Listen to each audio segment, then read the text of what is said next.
ഈ അടുത്ത് ഒരു ലേഡി കൗൺസിലിങ്ങിന് വേണ്ടി വരികയുണ്ടായി. അവരുടെ പ്രശ്നം എന്ന് പറയുന്നത് ഹസ്ബൻഡ് ഒരു തരത്തിലും വേണ്ട രീതിയിലുള്ള ലൈംഗിക സംതൃപ്തി നൽകാൻ സഹകരിക്കുന്നില്ല എന്നുള്ളതാണ് പ്രശ്നം. അപ്പോൾ ഈ സ്ത്രീയോട് സംസാരിക്കുമ്പോൾ അവരുടെ ആവശ്യം ഭർത്താവിനെ കൗൺസിലിംഗ് ചെയ്യുകയോ അവർക്ക് വേണ്ട കാര്യങ്ങൾ പറഞ്ഞ് മനസ്സിലാക്കി കൊടുക്കുകയോ ആയിരുന്നില്ല. അതേസമയം എൻ്റെ ലൈംഗികമായ സംതൃപ്തി അങ്ങനെ ഒരു ചിന്തയും ഇല്ലാതിരിക്കാൻ എന്തെങ്കിലും മരുന്നുണ്ടോ എന്നതായിരുന്നു അവരുടെ ഒരു ചോദ്യം.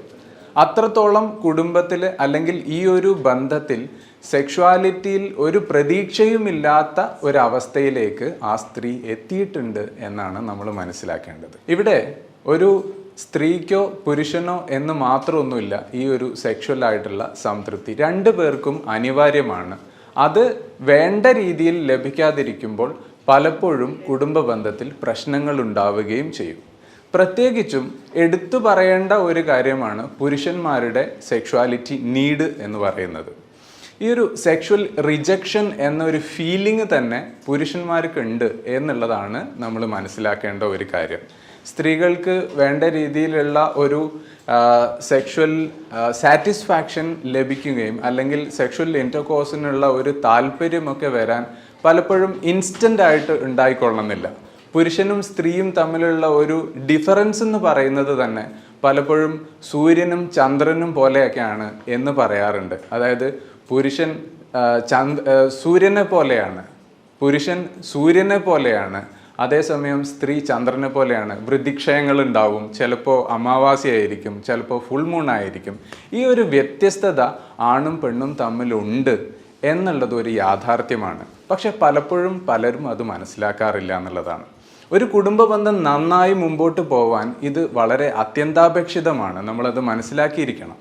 ഒരു പുരുഷൻ്റെ സെക്ഷുവൽ നീഡ് ഭാര്യയ്ക്ക് അത് മനസ്സിലാക്കുകയും സംതൃപ്തിപ്പെടുത്താൻ സാധിക്കാതിരിക്കുകയും ചെയ്യുകയാണെന്നുണ്ടെങ്കിൽ മറ്റെന്തെല്ലാം കാര്യത്തിൽ നമ്മൾ വേണ്ട കാര്യങ്ങളൊക്കെ ചെയ്യുന്നുണ്ടെങ്കിൽ പോലും പലപ്പോഴും അതൊരു നല്ല റിലേഷൻഷിപ്പ് ക്രിയേറ്റ് ചെയ്യില്ല, അല്ലെങ്കിൽ മെയിൻറ്റെയിൻ ചെയ്ത് കൊണ്ടുപോകാൻ വേണ്ടി സാധിക്കില്ല എന്നുള്ളതാണ്.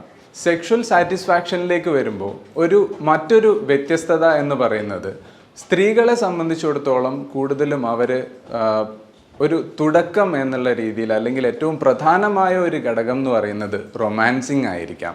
അതേസമയം ഒരു പുരുഷനെ സംബന്ധിച്ചിടത്തോളം ഏറ്റവും ഫസ്റ്റ് ഭാഗമായി വരുന്നത് തന്നെ, ഒരു പ്രധാന ഭാഗമായി വരുന്നത് തന്നെ സെക്ഷുവാലിറ്റിയാണ്. അപ്പോൾ ആ ഒരു സെക്ഷുവൽ സാറ്റിസ്ഫാക്ഷൻ പുരുഷന് ഉണ്ടാകുന്നില്ല എന്നുണ്ടെങ്കിൽ അത് ഒരു റൊമാൻസിങ്ങിലേക്കും അതുപോലെ നല്ല ഒരു റിലേഷൻഷിപ്പ്, ഭാര്യയുമായി ഒരു നല്ല റിലേഷൻഷിപ്പിലേക്കും കൊണ്ടുപോവാൻ പലപ്പോഴും പുരുഷന് സാധിക്കാത്ത ഒരവസ്ഥ ഉണ്ടാക്കാം. ഈ ഒരു അവസ്ഥ, അതായത് ഭാര്യ എന്നെ വേണ്ട രീതിയിൽ പരിഗണിക്കുന്നില്ല എന്നുള്ള ഒരു ഫീലിംഗ് ഉണ്ടാവാൻ കാരണമാകുന്ന ഒരവസ്ഥയിലേക്ക് പോകും. അപ്പോൾ സ്വാഭാവികമായും അതിന് തുടർച്ചയായി വരുന്ന ഒരു കാര്യം എന്ന് പറയുന്നത് മറ്റേതെങ്കിലും കാര്യങ്ങളിൽ പലപ്പോഴും ഭാര്യയോട് ദേഷ്യപ്പെടുകയോ മറ്റ് പ്രശ്നങ്ങൾ ഉണ്ടാക്കുന്ന അല്ലെങ്കിൽ സ്വാഭാവികമായും ഉണ്ടായി വരുന്ന ഒരു സാഹചര്യത്തിലേക്ക് കടക്കുകയോ ചെയ്തേക്കാം. ചിലപ്പോഴൊക്കെ ഞാൻ നേരത്തെ പറഞ്ഞതുപോലെ പുരുഷന്മാരെ പരിഗണിക്കുന്നില്ല എന്ന് പറഞ്ഞതുപോലെ തന്നെ സ്ത്രീകളെ വേണ്ട രീതിയിൽ എങ്ങനെ പരിഗണിക്കണമെന്നും ഏത് രീതിയിൽ സെക്ഷുവൽ സാറ്റിസ്ഫാക്ഷൻ കൊടുക്കണം എന്നും മനസ്സിലാക്കാത്ത അല്ലെങ്കിൽ വേണ്ട കാര്യങ്ങൾ ചെയ്യാൻ അറിയാത്ത പല ആളുകളെയും നമ്മൾ കാണാറുണ്ട്.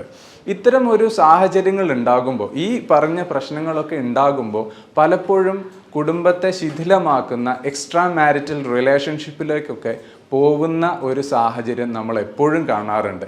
അപ്പോൾ ഇത്തരം പ്രശ്നങ്ങളൊന്നും ഇല്ലാതിരിക്കാൻ വേണ്ടി വേണ്ട രീതിയിലുള്ള സെക്ഷുവൽ എഡ്യൂക്കേഷൻ അല്ലെങ്കിൽ ഫാമിലി ലൈഫിൽ ഏത് രീതിയിലാണ് സെക്ഷുവൽ സാറ്റിസ്ഫാക്ഷൻ തൻ്റെ പാർട്ട്ണർക്ക് കൊടുക്കാൻ സാധിക്കേണ്ടത്, അതിന് എന്തൊക്കെ കാര്യങ്ങൾ നമ്മൾ അറിഞ്ഞിരിക്കണം, ഏതൊക്കെ സ്കില്ലുണ്ടായിരിക്കണം എന്നുള്ളതും നമ്മൾ മനസ്സിലാക്കേണ്ടത് അത്യാവശ്യമാണ്.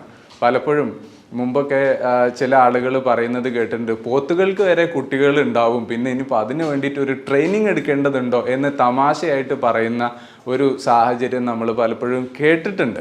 പക്ഷേ ഇവിടെ മനുഷ്യ ജീവിതത്തിലേക്ക് കടന്നു വരുമ്പോൾ വളരെ വ്യതിരിക്തമായ ഒരു കാര്യമാണ് ഈ ഒരു കുടുംബജീവിതം എന്നുള്ളത്. ഒരുപാട് തയ്യാറെടുപ്പുകളും ഈ ഒരു കുടുംബജീവിതം നല്ല രീതിയിൽ മുമ്പോട്ട് കൊണ്ടുപോകാൻ ആവശ്യമാണ്. കുടുംബജീവിതത്തിൽ നമ്മളെ ബാധിക്കുന്ന അല്ലെങ്കിൽ കുടുംബജീവിതത്തെ ബാധിക്കുന്ന തരത്തിൽ എന്തെങ്കിലും പ്രയാസങ്ങൾ ഉണ്ടെങ്കിൽ നമ്മൾ ഒരിക്കലും ഒരു എക്സ്റ്റേണൽ ഹെൽപ്പ് എടുക്കാൻ അല്ലെങ്കിൽ ഒരു പ്രൊഫഷണൽ ഹെൽപ്പ് എടുക്കാൻ നമ്മൾ മടിക്കരുത്. അത് നമ്മളുടെ ജീവിതത്തിനും നമ്മുടെ ജീവിതത്തിലെ സമാധാനത്തിനും നമ്മുടെ കുടുംബം നല്ല രീതിയിൽ മുമ്പോട്ട് പോകുന്നതിനും അത് അത്യാവശ്യമാണ്. നല്ല ഒരു സൈക്കോളജിസ്റ്റിനെയോ സെക്സോളജിസ്റ്റിനെയോ കൺസൾട്ട് ചെയ്യുക എന്നുള്ളത് ഒരിക്കലും ഒരു തെറ്റായ കാര്യമല്ല. നമ്മളുടെ പ്രശ്നങ്ങൾ ഒരു പ്രൊഫഷണലിനോട് ഷെയർ ചെയ്യുകയും അതിന് വേണ്ട ഒരു പരിഹാരത്തിലേക്ക് എത്തുകയും ചെയ്യുന്നത് നമ്മളുടെ സംതൃപ്തിക്കും നമ്മളുടെ കുടുംബ ജീവിതത്തിനും എപ്പോഴും നല്ലതാണ്. പുതിയൊരു വിഷയവുമായി നമുക്ക് വീണ്ടും കാണാം. അതുവരെ ബൈ.